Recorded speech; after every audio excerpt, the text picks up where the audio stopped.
আসসালামু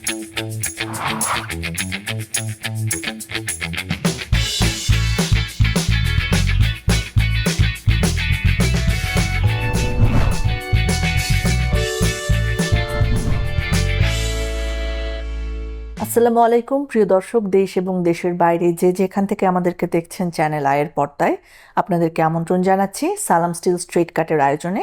সাথে আছি আমি দীপ্তি চৌধুরী।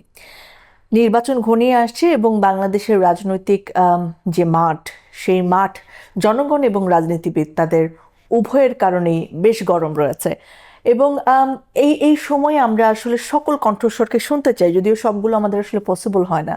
আমরা সবচেয়ে শক্তিশালী কণ্ঠস্বরটি যেমন মিডিয়াতে আসুক সেটি চাই, আবার যারা বাংলাদেশকে গড়ার কথা আস্তে আস্তে বলছেন তাদের কথাও শুনতে চাই। দর্শক, আজকে স্ট্রেট কাট আয়োজনে আমরা পেয়েছি গণসংহতি আন্দোলন, দীর্ঘদিন ধরে বাংলাদেশের গণতান্ত্রিক রূপান্তরের দাবি নিয়ে যারা রাজনীতি করছেন তার পলিটিক্যাল কাউন্সিল মেম্বার এবং ঢাকা 12 আসনে যিনি সংসদ সদস্য হিসেবে লড়ছেন তাসলিমা আক্তারকে। আসসালামু আলাইকুম, স্বাগত আপনাকে। কেমন আছেন? জি আছি ভালো। অনেক ধন্যবাদ আমাদের সময় দেওয়ার জন্য। আপনার কি মনে হয় আসলে বাংলাদেশের রাজনীতি আমরা দেখেছি একেবারে জন্মের পর থেকেই দুইটা তিনটা রাজনৈতিক দলকে কেন্দ্র করে রাজনীতি আসলে ঘনীভূত হয়েছে, তাদের এগিয়ে যাওয়া হয়েছে। কিন্তু রাজনৈতিক দল তো বাংলাদেশে অনেক হয়েছে এবং নানা সময়ের নতুন নতুন রাজনৈতিক দল হওয়ার আকাঙ্ক্ষাও জেগেছে, যার কারণে আমরা দেখেছি যে 24-এর আন্দোলনের পরেও একটা রাজনৈতিক দল গঠন হলো। কিন্তু ওই যে তিনটা রাজনৈতিক দল এবং তাদের নেতৃত্বেই জোট হওয়া, সেখানেই আবার ছোট ছোট রাজনৈতিক দলগুলোর সমর্থন চাওয়া নির্বাচনের সময়, আপনার কি মনে হয় কখন গিয়ে একটা রাজনৈতিক দল বড় হয়, কখন একটা রাজনৈতিক দল ছোট রাজনৈতিক দল হিসেবে পরিচয় লাভ করে? আসলে 71-এর পরবর্তী সময় থেকেই তো আমরা বাংলাদেশকে যখন নতুনভাবে গড়ার একটা সুযোগ তৈরি হয়েছিল, এবং তখনও কিন্তু বাংলাদেশে যেই রাজনৈতিক দলগুলো বিভিন্নভাবে এই 71-এর প্রেক্ষাপটে বাংলাদেশে ভূমিকা রেখেছে তাদেরকে আমরা রাজনৈতিক দল গঠন করতে দেখেছি। কিন্তু রাজনৈতিক দল আসলে বড় ছোট এভাবে আমরা হিসাব করতে চাই না, বরং হিসাব করতে চাই জনগণের কাছে তাদের যে অঙ্গীকার সেটা তারা কতটুকু রাখতে পেরেছে এবং সেই দলগুলো আসলে মানুষের জন্য কতটুকু ভূমিকা রাখতে পেরেছে সেটাই। তো 71-এর সময় মানুষের একটা আকাঙ্ক্ষা ছিল যে মুক্তি সংগ্রামের মধ্য দিয়ে বাংলাদেশের মানুষের মৌলিক অধিকার বাস্তবায়ন হবে, বাংলাদেশের মানুষের ভাত কাপড়ের নিশ্চয়তা হবে, কথা বলার স্বাধীনতা থাকবে। কিন্তু সেইটা কিন্তু আর আমরা দেখছি যে মানে 71-এর পরবর্তী সময় আমাদের 90-এ আবার আমরা একটা গণঅভ্যুত্থান দেখলাম, 24-এ আমরা আরেকটা গণঅভ্যুত্থান দেখলাম, এবং আমাদের কাছে মনে হচ্ছে এখন পর্যন্ত বাংলাদেশের জনগণের মৌলিক অধিকার সেগুলো নিশ্চয়তা হয়নি। মানুষের কথা বলার অধিকার, সেই অধিকারই আমাদের এখন পর্যন্ত আমরা চর্চা করার মতো জায়গায় নেই। একটা ভূমিকম্প সহনীয় মোস্ট ডিউরেবল দেশের প্রথম থার্মেক্স রড সালাম স্টিল। সালাম স্টিল বোঝে ডিউরেবিলিটি। সালাম স্টিল মোস্ট ডিউরেবল স্টিল। গণতান্ত্রিক রাষ্ট্র যে আমরা আশা করেছিলাম সেই রাষ্ট্রের পথে আমরা এখনো হাঁটতে পারিনি। ফলে পুরাতন যে রাজনৈতিক দলগুলো আছে তাদের মধ্যে আমরা দেখেছি 15 বছর ধরে একটা দল কিভাবে আসলে বাংলাদেশে কিভাবে ফ্যাসিবাদের চর্চা করেছে, মানুষের মুখের ভাষা কেড়ে নিয়েছে বলা যেতে পারে, এবং পুরো গণতান্ত্রিক ব্যবস্থার বদলে এই ক্ষমতাটাকে বা শাসন ব্যবস্থাটাকে ব্যবহার করেছে একটা লুটপাটের কেন্দ্র হিসেবে। তো সেই জায়গা থেকে আসলে প্রত্যেকেরই গণতন্ত্রের একটা সৌন্দর্য বা বৈশিষ্ট্যই হচ্ছে এখানে বহুমত থাকবে। তা আমরা দেখেছি বহুমতকে বারবার বাধাগ্রস্ত করা হয়েছে। ফলে এভাবে আসলে আমরা হিসাব করতে চাই না, কিন্তু আমার কাছে মনে হয় যে নতুন রাজনৈতিক চিন্তা যারা বাংলাদেশকে ভালোবাসে, বাংলাদেশে মত প্রকাশ এবং গণতন্ত্র চর্চা চায়, তারা সেই রাজনৈতিক দলগুলো করছে, আমরা করছি। হয়তো আরও যদি আমাদেরকে কেউ মনে হয় যে আমরা আসলে হয়তো পারছি না, তখন নতুন রাজনৈতিক দল আবারও হবে, সেটাই স্বাভাবিক। কিন্তু কতটুকু প্রভাব রাখতে পারে আসলে সেটাই আমার জানার ব্যাপার ছিল, যে পুরনো রাজনৈতিক দলগুলোর ওই যে ছত্রছায়া বা বিশাল বিস্তৃতি, তার জায়গায় ছোট রাজনৈতিক দল বা নতুন রাজনৈতিক দল বলি, তারা কতটুকু প্রভাব রাখতে পারে? আমার কাছে মনে হয় যে জোট করার বা ঐক্যবদ্ধ হয়ে আন্দোলন করার একটা গুরুত্ব আছে। সেটা যদি হয় যে আপনার কেবলমাত্র ক্ষমতার ভাগাভাগি বা সুযোগ সুবিধার ভাগাভাগি, সেটাকে আমি ঠিক জোট বলতে রাজি নই। জোট বা ঐক্যবদ্ধ চর্চা বা যুগপদ্ধ চর্চা বলে যেই চর্চাগুলো আমরা রাজনৈতিক চর্চার ক্ষেত্রে বা রাজনৈতিক অঙ্গনে দেখি, সেগুলো যদি হয় কোনো লক্ষ্যকে সামনে রেখে, যেমন এখনকার সময় আমি যেটা মনে করি যে গণঅভ্যুত্থানের পরে আমাদের একটা নতুন বাংলাদেশের আকাঙ্ক্ষা নিয়ে কিন্তু আমরা গণঅভ্যুত্থানটা করেছি, এবং গণঅভ্যুত্থানের পরবর্তী সময় এই আকাঙ্ক্ষাটাই কিন্তু মানুষের মধ্যে আছে যে একটা নতুন বাংলাদেশ, যেখানে গণতন্ত্র চর্চার সুযোগ হবে, জবানের অধিকার ফিরে আসবে। তো সেই জায়গায় থেকে এখন একসাথে কাজ করার অনেক একটা জরুরত আছে বলে আমরা মনে করি আর কি। নির্বাচনকে কেন্দ্র করে আসলে অনেক জোট হয় এবং এখনো সেটা দেখা যাচ্ছে। যেমন এনসিপির কথা আমি যদি বলি, তারা একটা নতুন আকাঙ্ক্ষা নিয়ে এই অভ্যুত্থান পরবর্তী সময়ে গড়ে উঠেছিল, কিন্তু তারপরে তারাও আসলে একটি পুরনো রাজনৈতিক দলের সাথে একটা সিট ভাগাভাগি, একটা হিস্সার জায়গায় তারা গিয়েছে এবং তারা সরাসরি বলেছে এটা নির্বাচন কেন্দ্রিক সমঝোতা, এটা কোনো আদর্শিক মেলবন্ধন নয়। এবং এরকমভাবে বিএনপিও অনেক জায়গায় প্রার্থীদেরকে সমর্থন দিয়েছে। আপনাদের দলে যিনি প্রধান সমন্বয়কারী রয়েছেন তিনিও ব্রাহ্মণবাড়িয়া 6 আসন থেকে লড়ছেন এবং তাকে সমর্থন দিয়েছে বিএনপি, তাদের কোনো প্রার্থী দেননি। তো আপনার কি মনে হয় যে এই এই আদর্শিক জায়গায় এক না হয়েও নির্বাচনের জন্য এই ধরনের সমর্থন চাওয়া বা জোটে যাওয়া, এটা কি আসলে তাদের তাদের যে দলের চাওয়া সেটাকে অনেকখানি কুক্ষিগত করে না বড় দল বা পুরনো দলের কাছে? প্রথমত আমরা আমাদের দল থেকে গণসংহতি আন্দোলন মাথাল মার্কায় আমাদের মার্কা নিয়ে নির্বাচন করছি। আর আমরা যেটা মনে করি যে কেবলমাত্র আসন সমঝোতা বা আসনের ভাগাভাগিটা যদি এরকম হয় যে মানে কোনো একটা সুবিধা পাওয়ার লক্ষ্যে যদি আমি জোট করি, সেই জোট নির্বাচনী জোটকে আমি মনে করি না যে খুব বড় কোনো কিছু আনবে, সেই পুরনো ব্যবস্থার মধ্যেই আমরা ফিরে যাব। আমার কাছে মনে হয় যে 24-এর যে গণঅভ্যুত্থানের পরের এই নির্বাচন যে কোনো নির্বাচন থেকে ভিন্ন। ফলে এই নির্বাচনটা অনেকটা 71 পরে যে বাংলাদেশকে পুনর্গঠনের একটা জায়গা তৈরি হয়েছিল, ঠিক তেমনি এখনো কিন্তু 24-এর গণঅভ্যুত্থানের পরের নির্বাচনে বাংলাদেশকে আবার করে পুনর্গঠন করা, সংবিধান পরিবর্তন, অনেকগুলো গুরুত্বপূর্ণ কাজ যেগুলো কিনা জুলাই সনদের মধ্যেও এসছে, সেগুলো যতটা একসাথে করা যায় সেটা আমাদের তরফ থেকে একটা তাগিদ আমাদের আছে এবং আমরা মনে করি সেটা করা দরকার। কিন্তু এনসিপির কথা আপনি যেটা বললেন, এনসিপি নিজে বাংলাদেশের পক্ষে কাজ করবে, নতুন বন্দোবস্তর কথা যেটা কিনা আমরা প্রথম থেকে বলে আসছি যে বাংলাদেশে নতুন বন্দোবস্ত লাগবে, সেটা আমরা তাদের কাছেও শুনেছিলাম এবং সেটা আমাদের মধ্যেও একটা মানে আশার চিহ্ন ফেলেছিল যে একটা নতুন দল, কিন্তু তারা পুরনো বন্দোবস্তের মধ্যে গিয়েছেন। কিন্তু আমার কাছে মনে হয় যদি এটা হয় যে বাংলাদেশকে পুনর্গঠন করার, সেটা অনেক বেশি গুরুত্বপূর্ণ এবং এই সময়টাই অনেক বেশি দরকার ছিল যে নতুনভাবে বাংলাদেশকে পুনর্গঠন করা। তো তাদের এই পদক্ষেপকে কি মানে নতুন বন্দোবস্তের একটা অংশ হিসেবে দেখছেন? আসলে এটার উত্তর তো তারা ভালো দিতে পারবে, কিন্তু আমার কাছে যেটা মনে হয় যে তারা যেটা বলছিলেন এনসিপি যে তারা নতুন বন্দোবস্ত চান, পুরনোকে ফেলে নতুন কিছু করবেন, সেই জায়গা থেকে আমাদের কাছে মনে হয় না যে তারা নতুন কিছু করতে পেরেছে না। বিএনপি সমর্থনের জায়গায় মানে আপনাদেরকে তো বিএনপি সমর্থন কয়টি আসনে দিচ্ছে? ব্রাহ্মণবাড়িয়াতে আমাদের একটি আসনে গণসংহতি আন্দোলন এবং অন্যান্য গণতন্ত্র মঞ্চের বেশ কয়েকটি আসনেও তারা সমর্থন দিয়েছে। কতটি আসন হবে মোট? সেটি প্রায় 5টির মতো। 5টি আসন। আপনারা কি তাদের কাছে নিশ্চয়ই সমর্থন চেয়েছিলেন বা একটা সমঝোতা হয়েছে? সেই সেটা সমঝোতা আলাপ আসলে আলোচনা কি? সাপেক্ষে আলাপ আলোচনা, যেহেতু আমরা 2023 সাল থেকেই একটা যুগপৎ আন্দোলনের মধ্যে ছিলাম, ফলে এটা যেহেতু নির্বাচন আসছে এবং আমাদের কাজের সুবিধার্থেই আমরা কোথায় সমর্থন পাওয়া যাবে বিভিন্ন দলের মধ্যেই আলাপ আলোচনাগুলো চলছিল, সেটার ধারাবাহিকতা এটা হয়েছে। আচ্ছা, আপনি তো লড়ছেন বিএনপির সমর্থন ছাড়াই ঢাকা 12 আসনে গণসংহতি আন্দোলনের পক্ষ থেকে, কিন্তু আপনার আসনেও তো বিএনপি অন্য একটি দলকে সমর্থন দিয়েছে, বিপ্লবী ওয়ার্কার্স পার্টি। সো কেমন চলছে আসলে আপনাদের নির্বাচনী প্রচারণা এবং কাজকর্ম? আসলে এটা আমার জন্য একেবারেই নতুন অভিজ্ঞতা এবং আমি এটাকে একটা আন্দোলনের অংশ হিসেবেই মনে করি আমার নির্বাচনে অংশগ্রহণ করাটা। কারণ নির্বাচনে অংশগ্রহণ করার ক্ষেত্রে আমার যেই বিষয়গুলো কাজ করেছিল তার মধ্যে প্রধান ছিল রাজনীতিতে নারীর অংশগ্রহণটাকে আমরা সরাসরি নির্বাচনে অংশগ্রহণের দাবিটা এর মধ্যে করেছিলাম, যেটা কিনা আমরা আসলে যেভাবে চেয়েছিলাম যে জুলাই সনদে এটার জায়গা তৈরি হোক, যে সংরক্ষিত আসন শুধু নয়, সরাসরি নির্বাচনে নারীরা অংশগ্রহণ করবে এবং দলগুলো সেগুলোতে সমর্থন দেবে বা দলগুলো মনোনয়ন দেবে। তো সেই ক্ষেত্রে আমরা দেখেছি যে আসলে সেটা জুলাই সনদের মধ্যেও অন্তর্ভুক্ত হয় নাই, কিন্তু আমার মধ্যে এটা বিশেষভাবে কাজ করেছে যে এখানে নারীদের অংশগ্রহণটা নাই এবং শ্রমিকদের প্রতিনিধিও নাই। তো সেই জায়গা থেকে আমার একটা আগ্রহ ছিল যে এই নির্বাচনে অংশগ্রহণ করার মধ্য দিয়ে এটাকে একটা আন্দোলনের মতো করে। আপনারা কতজন নারী এবং শ্রমিক? আমাদের দল থেকে 5 জন নারী অংশগ্রহণ করছে, তো ফলে এটা আমার কাছে মনে হয় খুব গুরুত্বপূর্ণ। পার্সেন্টেজ এটা কত দাঁড়ায়? প্রায় আমাদের 25% উপরে হবে। আচ্ছা, আর শ্রমিক দিয়েছেন আপনারা? আমি নিজে যেহেতু শ্রমিক সংগঠন করি, শ্রমিক সংগঠন এবং নারীর প্রতিনিধিত্ব হিসেবে আমি এখানে ভূমিকা রাখার চেষ্টা করছি। ফলে আমাদের এখন পর্যন্ত আমরা বিশেষ কোনো সমস্যা অনুভব করি নাই। বাসায় বাসায় যাচ্ছি বা বিভিন্ন কমিউনিটির সাথে আলাপ করছি নির্বাচন নিয়ে বা জুলাই সনদ নিয়ে, এখনও সেই রকম সমস্যা আমাদের ফেস করতে হয় নাই।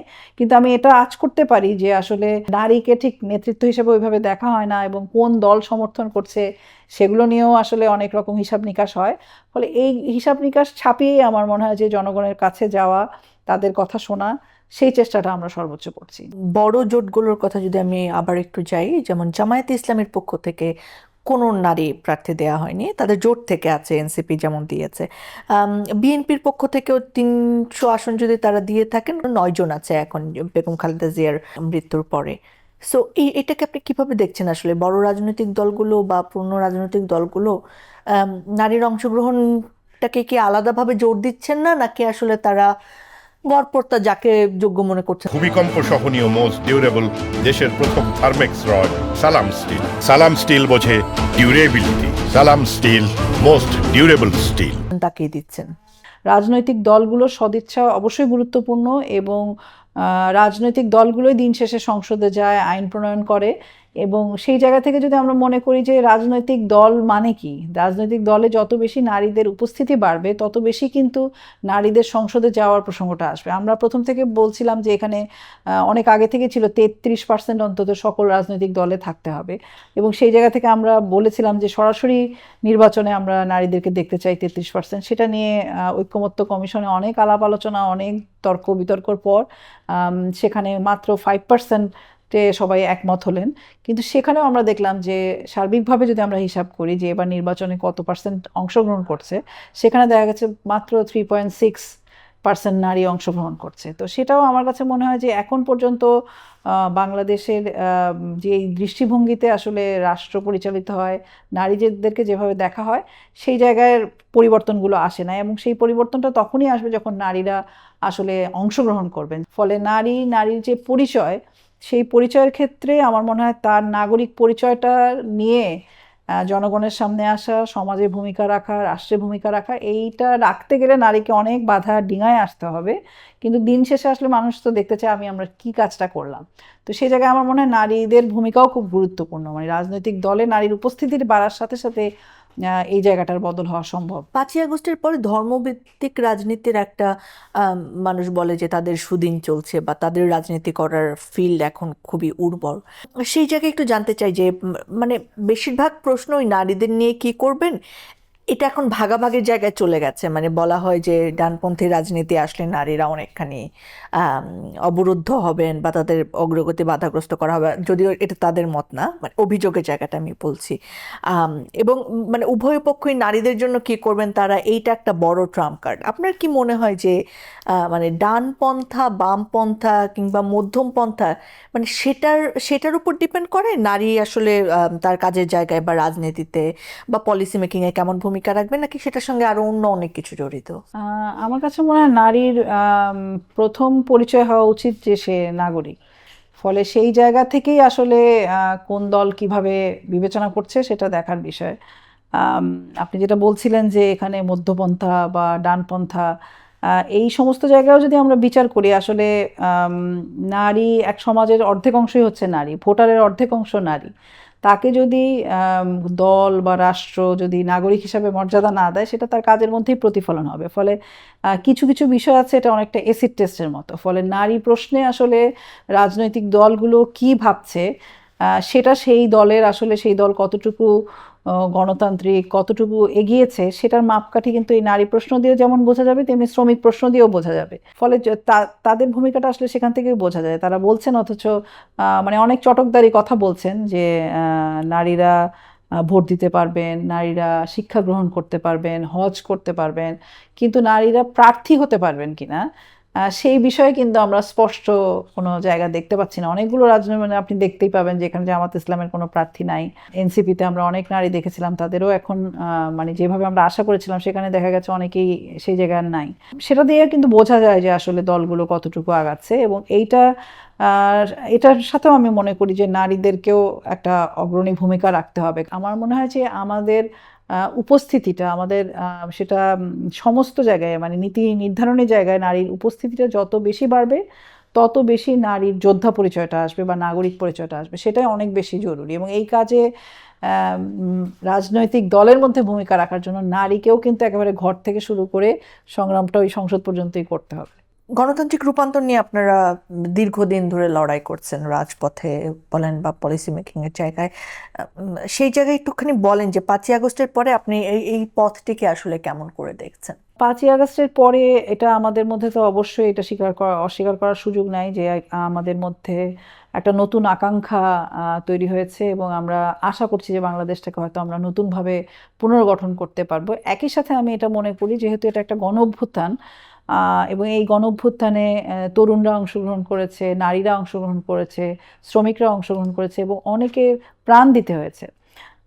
কিন্তু আমি বা আমরা মনে করি না যে এই অল্প সময়ের মধ্যে, যেটুকু সময় আমরা 5ই আগস্টের পরে পার করলাম, এই সময়ের মধ্যে বাংলাদেশে রাতারাতি অনেক কিছু বদলে যাবে। কারণ আমরা যে ফ্যাসিবাদী সংস্কৃতির মধ্যে বসবাস করতাম, যেগুলো আমাদের রন্ধ্রে রন্ধ্রে মিশে ছিল, পুরো ধরেন মানে শাসন ব্যবস্থার মধ্যে আমরা যে এরকম দেখেছি ফ্যাসিবাদী সংস্কৃতি, শিক্ষা ব্যবস্থার মধ্যে প্রত্যেকটা জায়গায়, তো সেটা কি রাতারাতি বদলে যাবে? আমার কাছে সেটা মনে হয় না। এবং বরং যদি এই তরুণরা যে এই পরিবর্তনটার ক্ষেত্রে একটা ভূমিকা রাখলো, বা বিরোধী দলগুলো যে ভূমিকাটা রাখলো, এই জায়গায় যদি জবাবদিহিতাকে নিশ্চিত করা যায়, প্রতি মুহূর্তে যদি একটা গণতান্ত্রিক ব্যবস্থায় যাওয়ার মধ্য দিয়ে আমরা এই জায়গাটা পাবো, কিন্তু জবাবদিহিতার জায়গাটা যদি না থাকে তাহলে আসলে খুব বেশি দূর যাওয়া যাবে না। ফলে আমি মনে করি যে গণ অভ্যুত্থানের মধ্য দিয়ে আমরা একটা সুযোগ পেয়েছি, একটা ক্ষেত্র তৈরি হয়েছে যেখানে গণতান্ত্রিক রূপান্তরের যে জায়গাটা, সেটাকে সেই জায়গায় আমরা পৌঁছাতে পারবো। কিন্তু সেই জায়গায় পৌঁছানোর জন্য এই মুহূর্তে নির্বাচনটা খুবই গুরুত্বপূর্ণ। কারণ আমরা যদি দেশের দিকে তাকাই, যে একটা অস্থিতিশীল পরিস্থিতি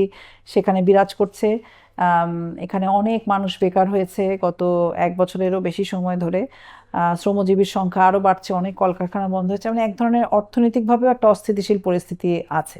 তো সেই জায়গা থেকেও আমাদের আসলে উত্তরণের জায়গাটা দরকার, এবং সেখানে নির্বাচনের পরবর্তী সময়ে আসলে আমরা এই যাচাই বাছাই প্রক্রিয়ার মধ্যে যেতে পারি যে আসলে আমরা গণতান্ত্রিক চর্চাটা করতে পারছি কিনা। তার আগ পর্যন্ত আসলে আমাদের জবাবদিহিতার জায়গাগুলো আসলে সুনির্দিষ্ট হয় না। ফলে আমাদের এই গণতান্ত্রিক রূপান্তরের যে পথ বা গণতন্ত্রের পথে হাঁটার জন্য সামনে নির্বাচন, এবং নির্বাচন পরবর্তী সময়ে আমরা আশা করি যে বাংলাদেশের নাগরিকরা, মানে যারা ভোটার, এখন যারা ভোট দেবেন, এবং পরবর্তী সময়েও তারা এই শাসন ব্যবস্থাকে বা এই যারা সরকার গঠন করবে তাদেরকে প্রতি মুহূর্তে একটা জবাবদিহিতার মধ্যে রাখবে। আপনার কি মনে হয় যে এর মধ্যেও কিন্তু নানা ধরনের শঙ্কা আছে, নানা ধরনের অভিযোগের বাণ উঠছে যে প্রশাসন আসলে কোনো নির্দিষ্ট দলের হয়ে কাজ করছে কিনা, নানান দল নানান জনকে আসলে দোষারোপ করছেন।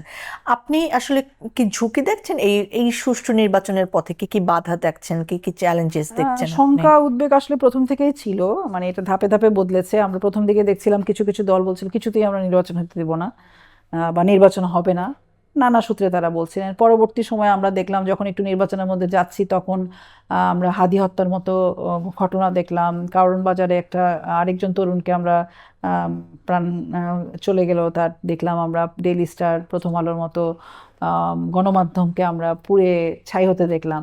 তো এই যে একটা পরিস্থিতি যখন নির্বাচনকে কেন্দ্র করে হচ্ছে, সেই সময়ে এই রকম একটা দেশের মধ্যে পরিস্থিতি কিন্তু আমাদেরকে আসলেই শঙ্কিত করে। এবং সেই জায়গা থেকে আমরা সরকারের ভূমিকাকে যেমন খুব গুরুত্বপূর্ণ মনে করি, নির্বাচন কমিশনের ভূমিকা খুব গুরুত্বপূর্ণ, যে তারা আসলে সকল দলের ক্ষেত্রে সমান দৃষ্টিতে ভূমিকা রাখতে পারছে কিনা, সেগুলো নিয়েও কিন্তু অনেক রকম প্রশ্ন আছে যে আসলেই পারছে কিনা। আমরা চাই যে নির্বাচন কমিশন যে কোনো আগে 17 বছর আমরা যে ভূমিকা দেখছি সেটা আমরা দেখতে চাই না। আসলে এখন পর্যন্ত আমরা যা দেখছি, এখন পর্যন্ত মানে খুব বড় রকম কিছু সমস্যা আমরা দেখি নাই, কিন্তু বিভিন্ন এলাকাগুলোতে আমরা দেখছি যে হানাহানি হচ্ছে, বিভিন্ন রাজনৈতিক দলের মধ্যে অনেক রকম টেনশন তৈরি হচ্ছে, কোথাও সেটা হানাহানি সহিংসতার পর্যায়ে যাচ্ছে। এবং সেই জায়গাগুলোকে একটা আইন শৃঙ্খলা ব্যবস্থাকে একটা নিয়ন্ত্রণের মধ্যে রাখা যেমন সরকারের দায়িত্ব, তেমনি নির্বাচন কমিশনের কিন্তু দায়িত্ব হচ্ছে যে সেই জায়গাটা তদারকি করা। তো সেটা আমরা মনে করি। আর সবচেয়ে বড় আমার কাছে যেটা মনে হয় যে নির্বাচনী পরিবেশটাকে সুষ্ঠু রাখার ক্ষেত্রে সবচেয়ে বড় ভূমিকা রাখতে পারে হচ্ছে রাজনৈতিক দলগুলো। আর সবশেষে যারা ভূমিকা রাখতে পারেন তারা হচ্ছে বাংলাদেশের জনগণ, কারণ দিন শেষে জনগণের ক্ষমতাটাই সবচেয়ে বড়। এর আগ পর্যন্ত আমরা ভোট দেখেছি, রাতের ভোট বা ভয়ের ভোট, মানে আমি ভয়ে ভোট দিয়েছি বা ভোট দিতে পারি নাই। তো এবার মানুষ একটা নির্ভয়ে যাতে ভোট দিতে পারে সেই ভোটারদের ভূমিকাটাও আমি মনে করি যে খুব গুরুত্বপূর্ণ।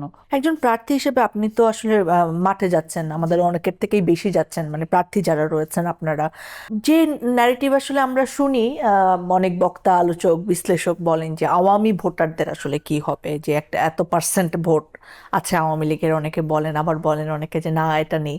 সো আপনি আসলে কি দেখছেন যে জনগণের মধ্যে সেই টেন্ডেন্সি কি আছে যে আওয়ামী লীগকে তারা মিস করছেন, বা অনেকে আছেন যে ভোট দিতে চান কিন্তু আসলে আওয়ামী লীগের এখানে অংশগ্রহণ নেই, সেটা কি মনে করছেন, নাকি জনগণ আসলে যারা রয়েছেন তাদের মধ্য থেকেই বেছে নেবে? যেহেতু একটা ফ্যাসিবাদী দুঃশাসন আমরা পার হয়ে এসেছি, সেটার কিছু প্রভাব তো আসলে থাকবেই। ফলে বাংলাদেশে আমরা তো চাইলেই সকল মানুষকে ডিলিট করে দিতে পারবো না। বাংলাদেশের যে কোনো দলই যারা করেছেন, সমর্থন করেছেন, তারা বাংলাদেশের নাগরিক। ফলে তাদের কিন্তু আমার মনে হয় যে তারা নতুনভাবে বিচার করবেন কাকে তারা ভোট দিবেন। আমরা যখন বিভিন্ন এলাকায় যাচ্ছি, কারো কারোর মধ্যে আমরা দেখেছি যে তারা একটা শান্তিপূর্ণ বাংলাদেশ চায়, দুর্নীতি, চাঁদাবাজি মুক্ত বাংলাদেশ চায়। অনেকে হয়তো ভাবছেন যে তারা আসলে সেই পুরনো জিনিসটাই ফিরে আসবে কিনা।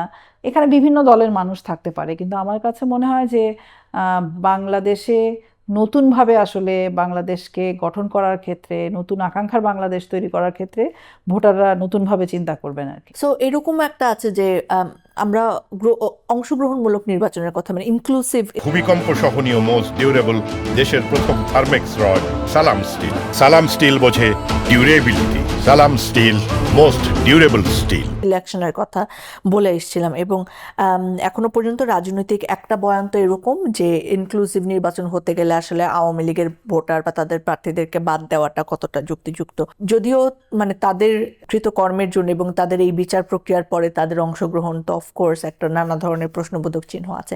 আপনি আসলে এটা নিয়ে কি ভাবছেন, অংশগ্রহণমূলক নির্বাচন বনাম আওয়ামী লীগের অংশগ্রহণ? একটা তো হচ্ছে যে ধরেন যারা ফ্যাসিবাদী দুঃশাসনের মূল ভূমিকা রেখেছে বিগত শাসন আমলে, যারা আওয়ামী লীগের কথা আপনি বলছেন, তাদের বিরুদ্ধে একটা আইনি প্রক্রিয়া চলছে এবং তারা সে কারণে নির্বাচনে অংশগ্রহণ করতে পারছে না। কিন্তু যারা ভোটার আছেন তাদেরকে তো আসলে আমরা কোনো মানে কে কোন দল করে সেই অনুযায়ী তাদেরকে ভোট দেবে না এরকম বলতে পারি না। ভোটাররা স্বাধীনভাবে তাদের ভোট অধিকার প্রয়োগ করবেন, সে যে কোনো দলেরই হোক না কেন, এবং তারা নিশ্চয়ই নতুনভাবে উপলব্ধি করবেন যে বাংলাদেশে গত 15 বছর বা তারও বেশি সময় ধরে যেই স্বেচ্ছাচারিতা চলেছে, যেই জবাবদিহিহীন একটা পরিস্থিতির মধ্যে দিয়ে আমরা পার করেছি, সেটা আমাদের তরুণরাও মানে না, আমাদের বাংলাদেশের কোনো জনগণই সেই পুরনো ব্যবস্থায় আর ফিরে যেতে চায় না। ফলে ভোটার হিসাবে তারও দায়িত্ব হচ্ছে যে বাংলাদেশকে গঠন করার ক্ষেত্রে ভূমিকা রাখা। ফলে বাংলাদেশের নাগরিক হিসাবে তারা ভোটে অংশগ্রহণ করবেন, সে যে কোনো দলেরই হোক, সেটাই আমরা আশা করি। ওকে, সো আপনার রাজনৈতিক ইশতেহার নিয়ে একটুখানি জানতে চাই, আপনি কি নিয়ে আসলে জনগণের কাছে যাচ্ছেন? আমাদের ইশতেহারের যেই প্রথম দুটা বিষয় খুব গুরুত্বপূর্ণ আমরা মনে করছি, সেটা হচ্ছে নাগরিক মর্যাদা এবং বৈষম্যহীন অন্তর্ভুক্তিমূলক বাংলাদেশ গড়া। এটা হচ্ছে আমাদের বলতে পারেন যে প্রধান বিবেচনার বিষয়।